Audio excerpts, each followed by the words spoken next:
नमस्कार, दिल्ली किसकी में आपका स्वागत है। मैं हूं पंकज कुमार। इस खास पेशकश में हम चर्चा करेंगे कि आखिरकार एग्जिट पोल दिल्ली में किसकी सरकार बना रहे हैं। जी हां, यह बड़ी खबर है। खबर इसलिए भी इंपॉर्टेंट है क्योंकि अगर आप 7 एग्जिट पोल की बात करें तो 7 के 7 एग्जिट पोल दिल्ली में बीजेपी की सरकार बना रही है। यानी क्या 25 साल का सूखा दिल्ली में बीजेपी के लिए खत्म होने जा रहा है? यह एक बड़ा सवाल है। वैसे हम आपको बता दें कि कई बार एग्जिट पोल्स गलत भी साबित हुए हैं। ऐसे में एग्जिट पोल कोई फाइनल नतीजा नहीं है। राजस्थान के सट्टा बाजार के मुताबिक आम आदमी पार्टी की सीटें जरूर कम हो रही है, लेकिन आम आदमी पार्टी तकरीबन 38 से 40 सीटें लाकर के सरकार बना रही है।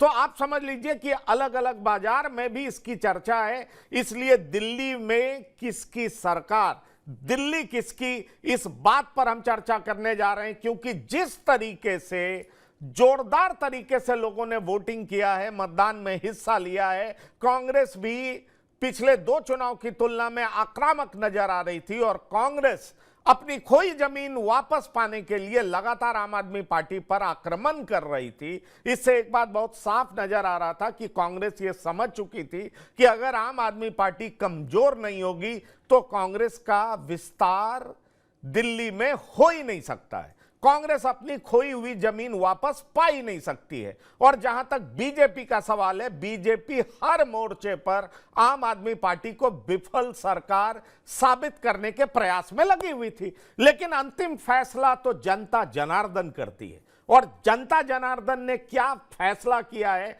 वो मत पेटियों में बंद हो चुका है। ऐसे में बड़ा सवाल उठता है कि 8 तारीख के परिणाम में जो एग्जिट पोल के नतीजे दिखाई पड़ रहे हैं वही सामने आएंगे या कुछ और सामने आएगा। क्योंकि आम आदमी पार्टी भी बड़ी ही आप कह लीजिए कि बहुत ही ताकतवर पार्टी है। उसका कैंपेन बहुत ही ऑर्गेनाइज्ड होता है, उसके लोग जमीन पर जूझते रहते हैं। और जहां तक अरविंद केजरीवाल की रणनीति का सवाल है तो वो निश्चित तौर पर शानदार होता है। तो आखिरकार क्या होने जा रहा है उसके बारे में हम चर्चा करेंगे। लेकिन आइए आपको सुनाते हैं कि अजय माकन जो दिल्ली में कांग्रेस के नेता हैं, आप जान लीजिए कांग्रेस के बड़े नेता हैं, पहले एमपी भी रह चुके हैं। अजय माकन क्या कह रहे हैं उसके बाद हम शुरू करेंगे चर्चा। क्योंकि हमारे साथ कुछ मेहमान जुड़ रहे हैं, उनसे आपका परिचय कराएंगे और दिल्ली की जो स्थिति है, एग्जिट पोल के जो नतीजे हैं उस पर हम चर्चा करेंगे और आपको बताएंगे कि किसकी हो रही है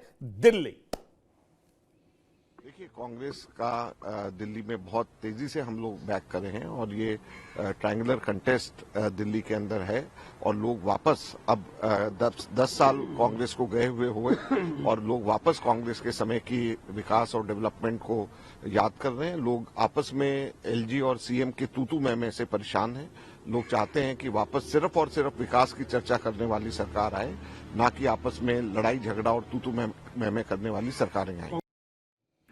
तो ये आपने सुना, अजय माकन एक बार फिर से कह दिए कि लोग शीला दीक्षित को याद कर रहे हैं। लेकिन ये कहने के बाद क्या कह रहे हैं कि दिल्ली के लोग इस बात से परेशान हैं कि किस तरीके से दिल्ली में एलजी और मुख्यमंत्री के बीच में तू मैं की लड़ाई होती रही है। दिल्ली के लोगों को इसका परिणाम भुगतना पड़ा है। दिल्ली के लोग अब ऐसा नहीं चाहते हैं। दिल्ली के लोग दिल्ली का विकास चाहते हैं और दिल्ली का विकास कैसा हो तो शीला मॉडल पर हो, ऐसा अजय माकन कह रहे हैं। बड़ा सवाल यह है कि अजय माकन वाकई अरविंद केजरीवाल और उनकी पार्टी को दिल्ली में नहीं देखना चाहते हैं। अरविंद केजरीवाल और उनकी पार्टी अगर दिल्ली में कमजोर होगी तो कांग्रेस के बीच ये उम्मीद जगेगी कि उसकी खोई हुई जमीन देर और सबेर वापस आ सकती है। होने क्या जा रहा है दिल्ली में, एग्जिट पोल्स क्या बता रहे हैं, हम तमाम बातों की चर्चा आपके सामने रखेंगे, आपको बताएंगे। पहले हम लिए चलते हैं अपने मेहमानों के पास जो हमारे साथ इस वक्त जुड़ रहे हैं। हम आपको बता दें कि हमारे साथ राजनीतिक विश्लेषक आशुतोष शर्मा जी जुड़े हैं, आपका बहुत बहुत स्वागत है। हमारे साथ प्रवक्ता आम आदमी पार्टी बबीता अहलावत जी जुड़ी हैं, आपका भी बहुत स्वागत है। हमारे साथ प्रवक्ता कांग्रेस, जी हां, गिन्नी साहनी जुड़े हैं, आपका बहुत स्वागत है। नीरज तिवारी बीजेपी प्रवक्ता हमारे साथ जुड़े हैं, आपका भी बहुत स्वागत है। सबसे पहले मैं पॉलिटिकल एनालिस्ट आशुतोष शर्मा जी के पास जाना चाहूंगा।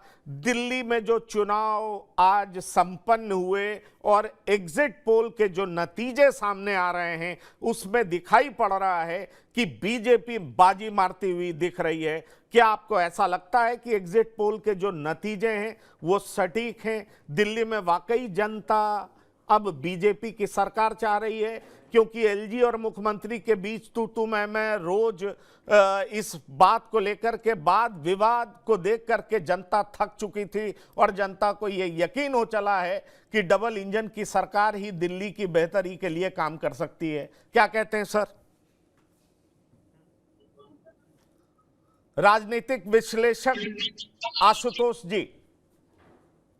मैं सबसे पहले नमस्कार करना चाहूँगा कि आपने इस चैनल पे आज के इलेक्शन के मुद्दे को उठाया, तो मैं अपनी राय देना चाहूँगा कि आज जिस तरह से दिल्ली के वोटिंग संपन्न हुई है 6 बजे के करीब, तो दिल्ली के मतदाता काफ़ी समय से देख रहे थे कि आप पार्टी 11 वर्ष से दिल्ली में राज करने के बाद दिल्ली में जो सत्ता में आई उसने जनता से क्या क्या वादे किए और क्या क्या उनको डिलीवर कर पाए। दिल्ली की जनता काफ़ी समय से फ्री बिजली, फ्री पानी, फ्री डीटीसी की बस लेडीज के लिए और बहुत से वादे सुनती आ रही है। जैसे केजरीवाल ने कहा कि 500 नए स्कूल खोले जाएंगे, 20 नए कॉलेज खोले जाएंगे और बहुत सी चीज़ें जो यमुना को साफ करने की उसने कहा। वो देख रही है कि इतने ज़्यादा वादे जो किए उनमें से कोई भी वादा पूरा नहीं हुआ और दिल्ली की हालत बद से बदतर होती गई। दिन पे दिन पहले दफ़ा मौका दिया, दूसरा टर्म्स के बाद दिल्ली जनता पूर्ण रूप से बदलाव देखना चाहती है। तो इस समय जो मैं देखता हूँ आज जैसे चुनाव संपन्न हुआ है उसमें भारतीय जनता पार्टी जो आप पार्टी के ऊपर एज है और आप जनता पार्टी जो है बीजेपी पार्टी 42 से 45 तक ला सकती है। ये अभी एग्जिट पोल है, ये हमारे अभी अनुमान है। अरविंद केजरीवाल को लोग जो नई दिल्ली की सीट पर मुकाबला हो, त्रिकोणा मुकाबला है, परवेज वर्मा, केजरीवाल और कांग्रेस पार्टी के नेता संदीप दीक्षित, त्रिकोणा मुकाबला जो है केजरीवाल के लिए भी बड़ा भारी पड़ सकता है। हो सकता है कि केजरीवाल इस उस पे सीट को भी ना बचा पाए, क्योंकि दिल्ली की जनता अब अगर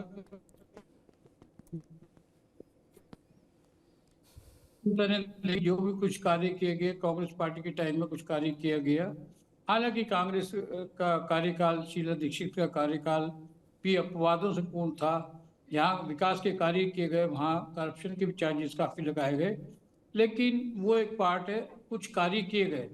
आप पार्टी का जो 11 साल का कार्यकाल है, बिल्कुल उसमें कोई ऐसा विकास का कार्य दिल्ली जनता को देखने के लिए नहीं मिला। आप पार्टी के नेता के झोंपड़ियों के लोगों को, एक विशेष वर्ग के लोगों को मद्देनजर रखते हुए उनके वोट के जरिए अपनी सरकार बनाने में सफल रहे और इस दफ़ा जिन लोगों का साथ लेकर के चल रहे थे उन लोगों को भी मिला। उनसे मिलने के बाद पता लगा कि दिल्ली की जनता अब बदलाव देखना चाहती है। डबल की सरकार, जैसा कि कहा गया है कि मोदी जी की सरकार, मोदी जी ने जो कहा करके दिखाया, पहले राम मंदिर को बनाया, उसके बाद जो 370 को ख़त्म किया और भी कई कार्य जो भारतीय जनता पार्टी ने किए केंद्र सरकार के में होते हुए। तो दिल्ली की जनता देखती है कि अगर डबल इंजन की सरकार होगी तो दिल्ली का विकास कार्य तीव्र गति से होगा, ना कि जिस तरह से अभी तक चलता है। आप एग्जिट पोल के नतीजे पे पूर्णतया मोहर लगा रहे हैं और आप यहां तक कह रहे हैं कि इसमें हैरानी की बात नहीं होगी अगर अरविंद केजरीवाल नई दिल्ली से हार जाएं। बहुत हैरानी की बात होगी सर।